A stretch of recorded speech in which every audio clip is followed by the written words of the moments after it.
lesson I gave where the clients asked me if I would help them declutter their fridge. They knew that they had a lot of things that just needed to go but needed a professional push to make it happen.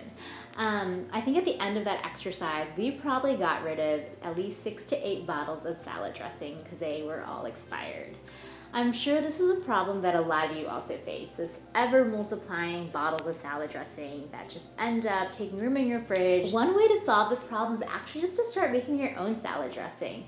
Most likely you have all the ingredients necessary already in your pantry or in your fridge currently. I have 3 go-to vinaigrette combinations that I'm going to share with you. These get made in my kitchen almost every single week, and they're used as salad dressings, as marinades for meats, as sauces for proteins or roasted vegetables, and really anywhere that I need a little bit of flavor and juiciness in my cooking. The first vinaigrette is this classic French version, and this is really great with any salad and also really great spooned over chicken or fish. What you want to do is start off with a bowl, and you want to put in about 1 tablespoon of minced shallots. Shallots are really just like a mini onion there, but they're not as sharp. So they're really great in dressings. And then to that, we want to add a tablespoon of Dijon mustard. And then from there, we want to use about 3 times as much vinegar. So I'm going to put in 3 tablespoons of red wine or sherry vinegar. And then I like to add a little bit of salt, pepper, and brown sugar. These last 3 ingredients, the salt, the pepper, and the brown sugar, are really used to kind of balance out all the flavors. And I use them in just about all of my salad dressings. Then you want to mix this all up and then whisk in enough oil to coat the back of a spoon. And this can be anywhere from 2 to 3 times the amount of vinegar that you put in. And you want to, when you're whisking, really whisk hard, and that's going to create that emulsion process. It's really going to combine that oil and vinegar together. So don't be afraid to use a little bit of elbow grease in there. Now comes the most important step, tasting your vinaigrette. If your vinaigrette is too bland, you can add some salt or pepper. If it's too acidic from the vinegar, you can always add more oil or something sweet like brown sugar, agave nectar, or honey to cut the acid. The next combination is great for all of those with a sweet tooth. This berry balsamic vinaigrette is really great with any salad that's got fruit in it or spooned over just about any type of meat. I can see this really adding a lot of flavor to a pork tenderloin or a duck breast.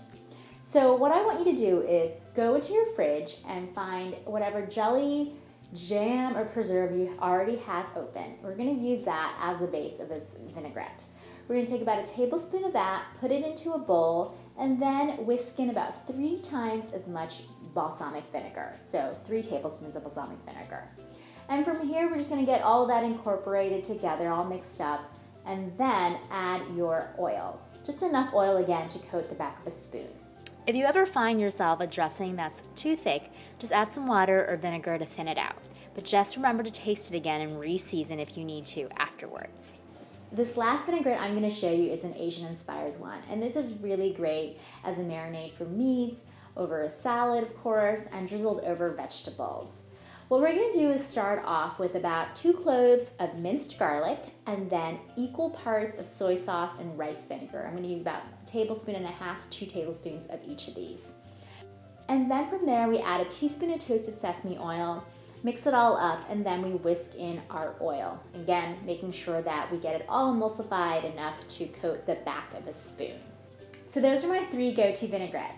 Feel free to make them in larger portions. Just put them into an old jar or bottle and then just shake them up whenever you're ready to use them throughout the week on salads, as sauces, as marinades, whatever you'd like. And of course, feel free to get creative with your own combinations. Use this chart as a guide for ideas and ratios. I typically use a ratio of 1 to 3 for supplemental flavors to vinegar, and then a ratio about 1 to 2 or so for vinegar to oil. Have fun, be creative, and most importantly, you can stop buying all those bottles of salad dressing that are cluttering your fridge, because now you know how easy it is to make at home.